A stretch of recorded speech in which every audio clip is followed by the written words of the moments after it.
ETF index mutual funds నేర్చుకుని stock మార్కెట్లో రాణించాలనుకుంటున్నారా? వెంటనే ఈ నెంబర్కి కాల్ చేయండి.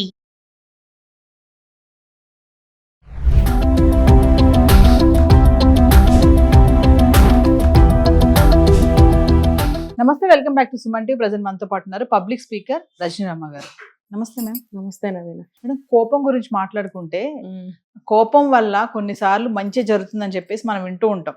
అంటే సపోజ్ తండ్రి కోపడ్డాడు అనుకోండి, బాగుపడతాడు మా అబ్బాయి అని చెప్పి కోపడ్డారు, అందుకే కోపడితే బాగుపడతాడు అని అంటే సెట్ అవుతారు కదా అక్కడ. వాడు అలా, అది తల్లి కోపడ్డా కూడా వాడు వింటాడు మాట, కోపం చెప్తే వింటాడు మాట. అలాగే ఫ్రెండ్స్ కానీ.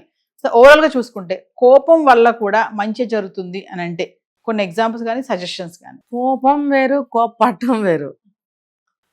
కోపం అంటే విపరీతంగా ప్రతిదాని మీద కోపం చూపించటం. కోపపడటం అంటే కొంచెం మందలించినట్టు. ఓకే, ఇది నిజమే కదా. తల్లి చెప్పినా తండ్రి చెప్పినా వెల్ విషర్స్ వాళ్ళకంటే మించిన వాళ్ళు ఎవరు ఉండరు. లేదు బెస్ట్ ఫ్రెండ్ ఉన్నాడు అనుకోండి, అతను కూడా మంచిగా చెప్తాడు. ఏదో నాశనం అయిపోవాలని ఎవరు చెప్పరు కదా. మరి అలాగే ఎవరైనా తోడబుట్టిన వాళ్ళు కూడా ఒక మంచి కోరి ఏదన్నా గట్టిగా కొంచెం సీరియస్గా రెండు మందలింపు మాటలు కోపంగా చెప్పినప్పుడు సీరియస్గా తీసుకోవాల్సిన అవసరమే లేదు. ఎందుకనంటే మనకి ప్రతి సందర్భంలోనూ బుజ్జగించి అయ్యా బాబు అక్కా బాబు అనుకుని చెప్తే కుదరదు. కొన్ని సందర్భాల్లో కొంచెం సామధాన భేద దండోపాయాలు అంటారు. ముందు మంచిగా చెప్తాం, తర్వాత బుజ్జగిస్తాం, తర్వాత కొంచెం హెచ్చరిస్తాం, తర్వాత కొంచెం బెదిరించినట్టు, చివరికి 2 దెబ్బలేస్తాం. అప్పుడు దారికి వస్తాడు అని. అది చాలా లేట్గా చేసే ప్రక్రియ. లాస్ట్ కొట్టడం అనేది, ఎక్కువగా కొట్టకూడదు అనేది ఒకటి ఉంది కాబట్టి. సో ఈ 4 స్థాయిల్లో కూడా వాళ్ళు అర్థం చేసుకుని దారిలోకి వచ్చారా లేకపోతే చివరికి అదొక పనిష్మెంట్ కింద ఇచ్చేవారు. మరి ఎవరు తిట్టకుండా ఒక మాట అనకుండా లైఫ్ అనేది జరగదు. ఎప్పుడు శాంతంగానే చెప్పాలంటే నీ నాశనాన్ని కోరే వాళ్ళు అయితే అలా చెప్తారు. నీ నాశనాన్ని ఎవరు కోరరు కదా. ముఖ్యంగా నేను చెప్పిన ఈ రిలేషన్లో నీ మంచే కోరతారు. తల్లిదండ్రులైనా, మంచి బెస్ట్ ఫ్రెండ్స్ అయినా, తోడబుట్టిన వాళ్ళైనా, ఇంకా మీ బాబాయిలు ఎవరైనా మంచి వాళ్ళు ఉంటే వాళ్ళని మంచి కోసమే చెప్తారు. ఒక్కొక్కరు చూడండి, తల్లిదండ్రులు చెప్తే వినరు. ఎవరైనా ఒకళ్ళతో చెప్పిస్తే మాట వింటారని ఒకళ్ళతో కొంచెం గట్టిగా మీరు చెప్పండి అని అనటం సహజం. అలా అన్నప్పుడు ఇన్సల్ట్ ఫీల్ అయ్యి ఈ రోజుల్లో పిల్లలు అనవసరంగా ఏదో ఒకటి చేసుకుంటున్నారు. అది కాదు. ఇప్పుడు నేను చదవట్లేదు, లేకపోతే నన్ను నడత బాగుండలేదు, అందుకే కదా వాళ్ళు అంటున్నారు, ఊరికే అనరు కదా అనేది సత్యాన్ని వాళ్ళు ఒప్పుకోవాలి. ఒప్పుకోకుండా నన్ను అంటారా అంటే నీ పతనాన్ని నీ గొయ్యి నువ్వే తోకుంటున్నావు. నువ్వు అందులో నీ గొయ్యి ఆల్రెడీ తోకుంటున్నావు. మాట అనకుండా, చదవకుండా, చెడు అలవాట్లకు పోయి నీ గొయ్యి నువ్వే తోకుంటున్నావు. అంటే ఆ గోతిలో నుంచి నిన్ను బయటకు తీసే ప్రయత్నంలో వాళ్ళు నిన్ను కొంచెం కోపం చేస్తున్నారు, 2 మాటలు అంటున్నారు. అది గ్రహించాలి. నువ్వు నా మంచిగా చెప్తున్నారు, నేను ఏదో చెడు దారిలోకి వెళ్తున్నానేమో అందుకనే వాళ్ళు ఇలా అంటున్నారని వెనక్కి రావడానికి ప్రయత్నించాలి. అలా రాకపోతే అది నష్టం ఎవరికి? మీకే కదా.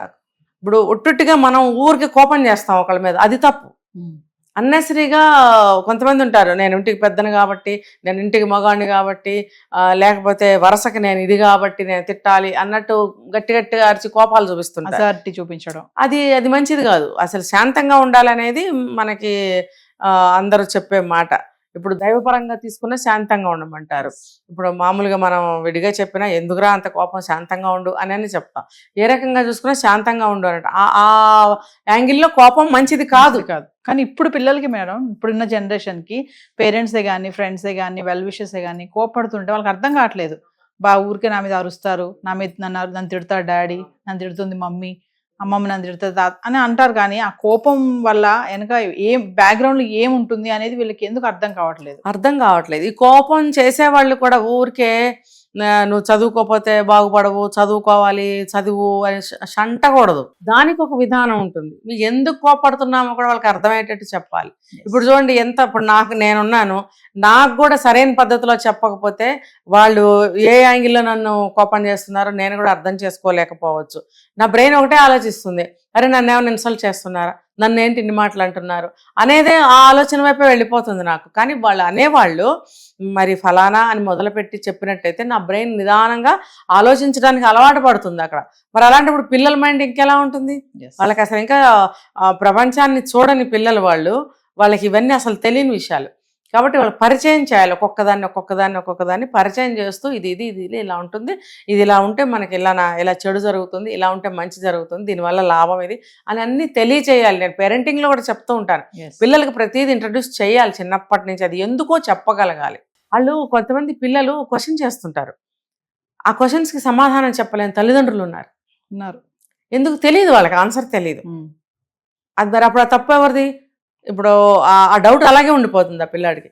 రేపొద్దున నువ్వు వచ్చి నువ్వు చదవాలరా, నువ్వు రాయాలరా, నువ్వు పాస్ అవ్వాలరా అంటే ఎట్లా వాడికి అర్థం కాదు. ఎందుకు అని ఆలోచిస్తాడు వాడు. ఆ ఎందుకు అనే డౌట్ని మీరు తీర్చలేకపోతున్నారు, తీర్చే ప్రయత్నం చేయాలి. అది వాళ్ళు ముందు వీళ్ళు తెలుసుకోవాలి, ఆ నాలెడ్జ్ వీళ్ళు గెయిన్ చేయాలి, తర్వాత పిల్లలకి చెప్పగలుగుతారు. పిల్లలంటే పిల్లలే కాదు, పెద్దవాళ్ళతో మాట్లాడే కూడా సెన్స్ లేకుండా మాట్లాడతారు ఒక్కొక్కళ్ళు.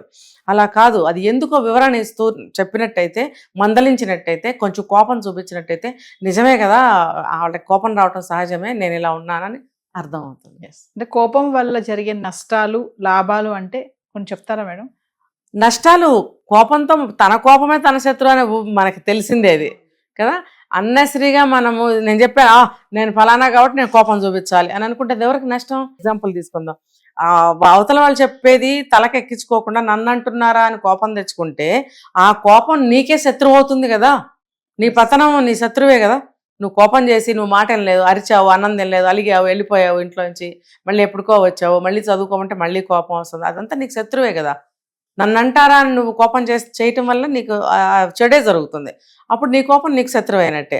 అలా కాకుండా మంచిగా నాకెందుకు ఇలా చెప్తున్నారు, నాలో ఏదో పొరపాటు ఉంది, తప్పు ఉంది, సరి చేసుకుందాము అని అనుకుంటే మంచి జరుగుతుంది. మన కోపం చూపించేటప్పుడైనా, ఎదుటి వాళ్ళ కోపాన్ని మనం రిసీవ్ చేసుకునేటప్పుడైనా కూడా ఈ విచక్షణ అనేది ఉపయోగించాలి. నేను చెప్తుంటాను ప్రతిసారి, విచక్షణ అనేది 14 yearsకి వచ్చేయాలి 9th standardలో. వచ్చినట్టయితే ఫ్యూచర్ డిసిషన్స్ ప్లానింగ్స్ తానే తీసుకోగలుగుతాడు. Thank you madam.